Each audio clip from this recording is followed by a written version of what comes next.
So I'm thinking, still in Genesis 37, I'm thinking about Jacob, left in Canaan. No rain, no food, no life. Waiting for his sons to come back. Can you imagine him sitting under a tree, if there were trees left, by the famine, right?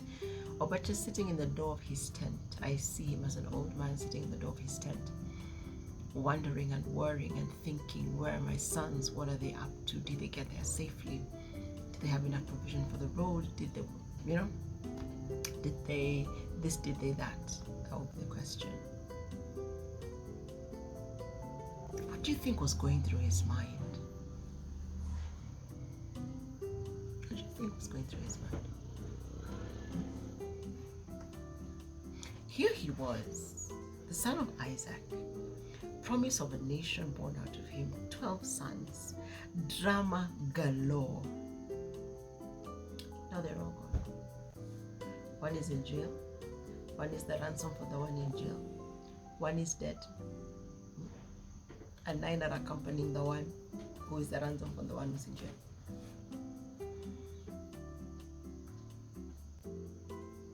But Jacob never lost faith in God.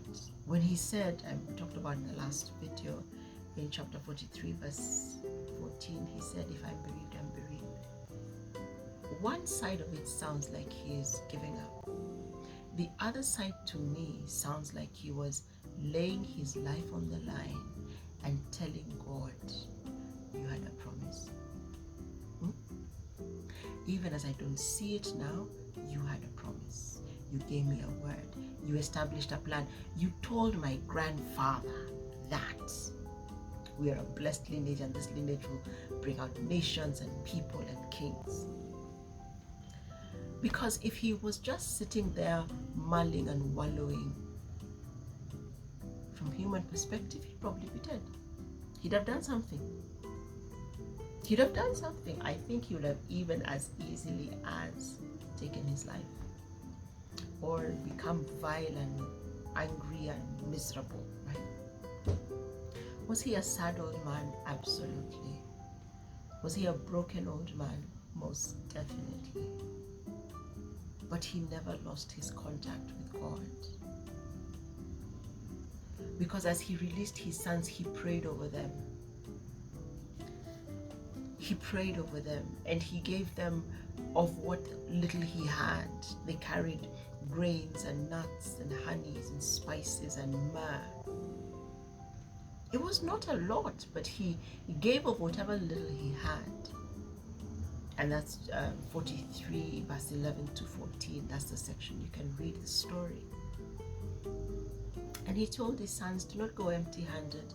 Even as we don't have much, do not go empty-handed.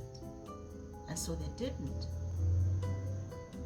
Which really, really got me, because at the end of the day, what he was saying to them is, even though we have little, our God who supplies all our needs will sort it out. We must just lay our trust in him and believe that he will accomplish everything he has been out to establish. It also says to me that his staff and his team knew him to be a man of deep faith. And his sons knew him as a man of faith, and this was the way to demonstrate it. So I differ from people who say that when we're waiting on God, we just sit and wait. I don't think we just sit and wait. I believe we take this faith and this word and we begin to apply it. We take it and we internalize it, we brood over it, we think over it. Remember in chapter 37, he sat with the word that God had spoken. And the word God spoke was over this child who is no longer in his sight. On the flip side, you could also be thinking, you wanted 12, let me look for another one, But he sent them with the best that he had. And when we come to the Father, we must bring the best that we have. And many times we think the best that we have is money, is skill, is influence. One of the things I've learned this week is that the best that I have to give God is me. I am created in His image and His likeness. I am created to attain a very specific purpose for Him. I am designed to deliver a certain package with a bow by my life to Him. So when it is not working, I go back to recalibrate to that cross. And the only thing I can offer God is me.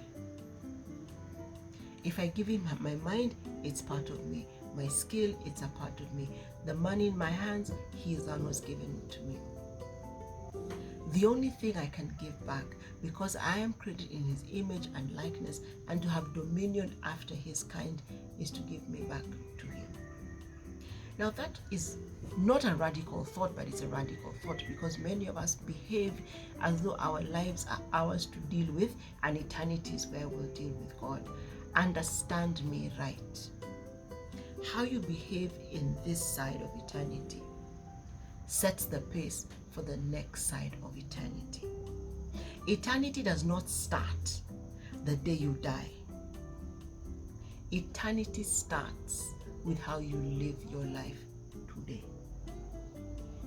So if I say I am leading a life that will draw men to God, I must already be at the foot of the cross and drawn to God. Otherwise, I'm a signpost. You know that signpost that says Mombasa, 480 kilometers from here? The signpost doesn't move. You who drives past the signpost, whether in a car, a bus, a bicycle, move closer towards Mombasa. The signpost remains. So I could be a signpost in the road, here is the way. Or I could be the lead car in the convoy heading to the coast. And I use that analogy because we are consistently moving towards God. And when He allows us to attain one goal, He opens the next one and the next one. One of my coaches likes to say she has light enough for the step she's on. That's it. Don't ask her about another step. She knows about this step. So the light she has shines on that step. To use a common example, a normal example, is if you put on the torch of your phone, there's a ring beyond which the light doesn't go. That's light for the step I'm on. And what you find as you keep walking, the edge of the light moves further and further and further, which means the areas covered by light become more. But if you look behind you, previously illuminated places are now dark. What is it that you must be standing on or learning or becoming that you can offer yourself back to God? Just like Jacob did. I believe he sat and he prayed over his sons for protection. He put them in the arms of God, that they would accomplish the purposes of God and not their own. Think about it. Let me know in the chat. And let us continue to journey together. The Lord bless you indeed.